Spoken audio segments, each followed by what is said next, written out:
We come together when anti-Semitism is on the rise. According to the ADL, anti-Semitic incidents across America doubled between 2015 and 2018. And in 2018 alone, more than 200 of those incidences took place here in New Jersey, the third highest in the nation. The most horrific of these acts, from Jersey City to Muncie to Pittsburgh to Poway, have shaken us to our core. They have invoked a history of violence against Jews that many of us would like to believe are relics of the past, but we cannot afford to be that naive.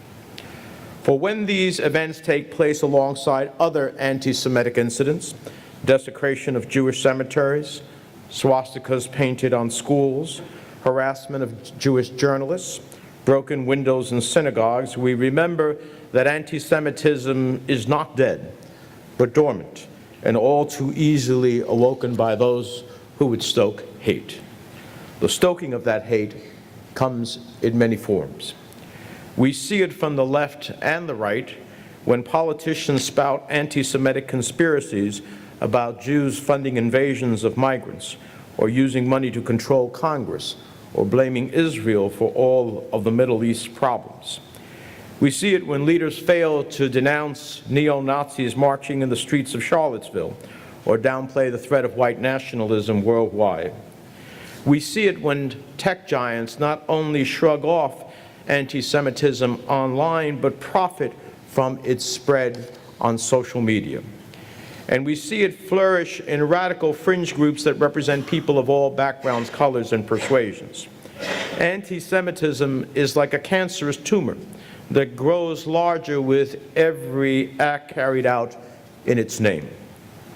And slowly, these acts create a permission structure that tells even more misguided people that it's okay somehow to act out on the hatred in your heart. A signal that says it's okay somehow to paint a swastika on a school, or beat people on the streets of Brooklyn just for how they look or dress, use anti-Semitic slurs online, or fire on peaceful worshipers in a synagogue. In this climate, it's no surprise that many Jewish families feel uncertain about whether it's safe to send their children to a Jewish school, or go shopping at a Jewish deli, or even place a menorah in their windows during the Hanukkah Festival of Lights. That's why, in times like these, it's incumbent on people of all faiths and backgrounds to stand up and say without equivocation that anti-Semitism has no place in our communities, in our state, or in this country, period. An attack on one is an attack on all of us, regardless of how we worship or what we look like. That gun violence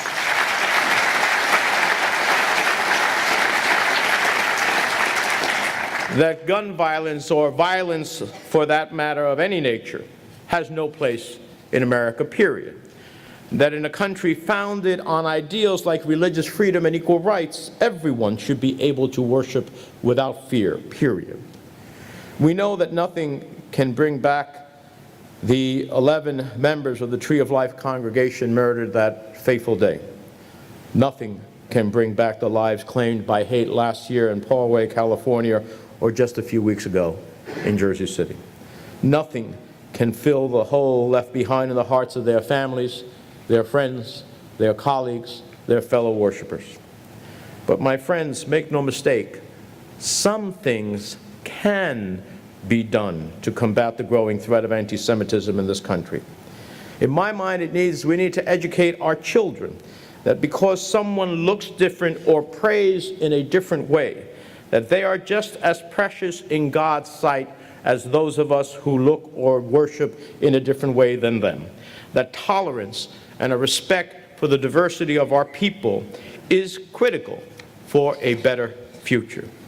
Some things can be done to shore up the security of Jewish schools and synagogues and other minority institutions, which I'm working with others and leading in the fight in the Senate to realize. And surely some things can be done to disarm hate and reduce gun violence across this nation, something I will not stop fighting for until the day that common sense gun safety reforms become law. And I'll continue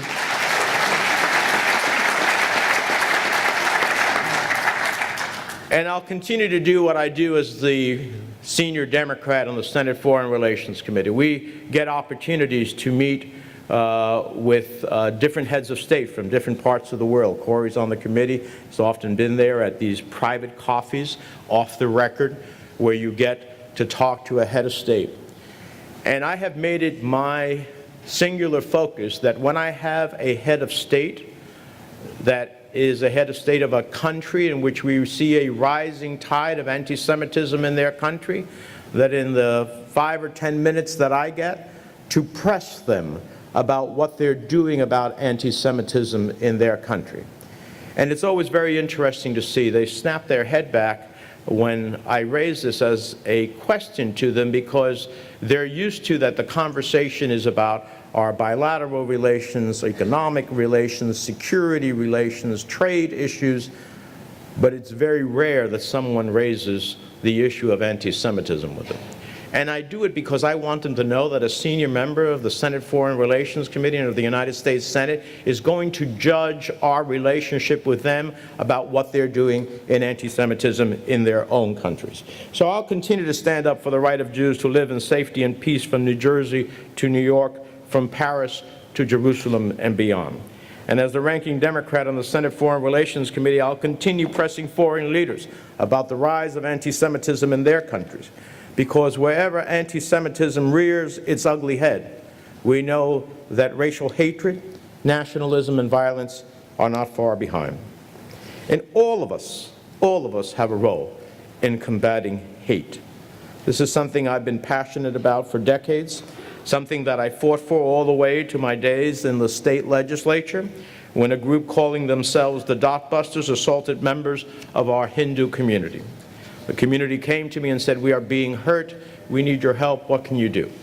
And I realized that at the time that if you committed a crime against a property that was motivated by hate, there'd be a higher penalty, but if you committed a crime against another individual because of hate, there was no such penalty. It was then that I wrote and passed New Jersey's bias crime law, because while we may not be able to eradicate hatred from someone's heart, we can send a societal message that we do not tolerate crimes of hate of any kind. It took years to pass, just as it took years in Congress to pass the Matthew Shepard Act, which finally made it a hate crime to commit violence against anyone based on their race or religion or sexual orientation. Now is the time for robust enforcement, both at the state and federal level. And if we need more reforms to combat hate in the 21st century, we will write them and fight for them until they become law. We will not let bigotry and violence intimidate us, all of us. Not here, not now, not ever. So let this be a day that we stand up against hate, that we stand up against violence, and that together we stand up for the beautiful diversity that makes this country unique among nations, and the Jewish community that contributes so much to what makes New Jersey great. As your senator, you have my hand in friendship and the power of my office to do everything possible so that you are safe and secure and free to practice your religion and your way of life as you see fit, which is in the very essence of the American spirit. It's not only Jews who can practice the effort of Tikkun Olam. All of us can be practicing that effort to repair the world. And I hope it starts here today with each and every one of us. Thank you very much.